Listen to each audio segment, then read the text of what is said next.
सीधा रुक करते उत्तराखंड का, जहां से ब्यूरो चीफ योगेश शैली हमारे साथ जुड़ चुके हैं।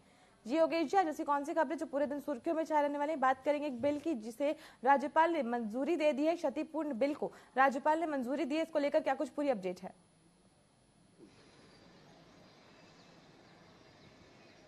जी बिल्कुल। सबसे पहले तो हम बात करेंगे मुख्यमंत्री पुष्कर सिंह धामी के कार्यक्रम की। तो यहाँ पर जनपद उधम सिंह नगर में राज्य स्तरीय ओलंपिक खेलों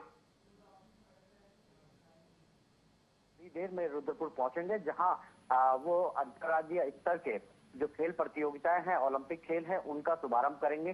करीब 3000 से अधिक खिलाड़ी इसमें प्रतिभाग करने वाले हैं और जिनके लिए खास तौर पर जनपद स्तर पर पूरी व्यवस्थाएं यहाँ पर की गई हैं।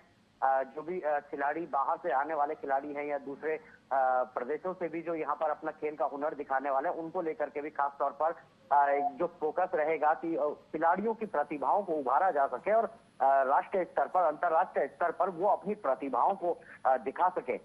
इसके लिए खास तौर पर ये प्रतियोगिता है जिससे कि खिलाड़ी आगे बढ़ सके।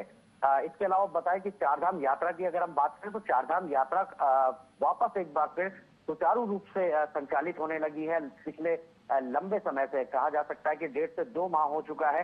यात्रा बरसात की वजह से यात्रा काफी अवरुद्ध हो चुकी थी, जगह जगह मार्ग बंद थे, जिसकी वजह से जो चारधाम यात्रा थी उसमें कई व्यवधान यहाँ पर उत्पन्न हो रहे थे। लेकिन अब चारधाम यात्रा एक बार फिर से ट्रैक पर आती जा रही है और श्रद्धालु एक बार फिर बड़ी संख्या में धामों पर उमड़ रहे हैं। यदि हम बात करें केदारनाथ धाम की, तो जहां सबसे ज्यादा नुकसान हुआ था, जो पूरा मार्ग था रामबाड़ा के पास, वो पूरा क्षतिग्रस्त हो गया था। उसे वैकल्पिक तौर पर फिलहाल तैयार कर दिया गया है जिससे कि पैदल यात्रियों को किसी भी तरीके की दिक्कतें ना हो सके। इसके अलावा जबकि केदारनाथ यात्रा के लिए खास तौर पर जो हेली सेवाएं थी वो भी बढ़ा दी गई थी और अन्य कंपनियों के साथ भी कई ईएमओ साइन किए गए थे, जिससे कि जो हेली सेवाएं हैं उसके माध्यम से लोग केदारनाथ यात्रा कर सके। इसके लिए भी अन्य हेली सेवाओं को यहाँ पर लगा दिया गया था।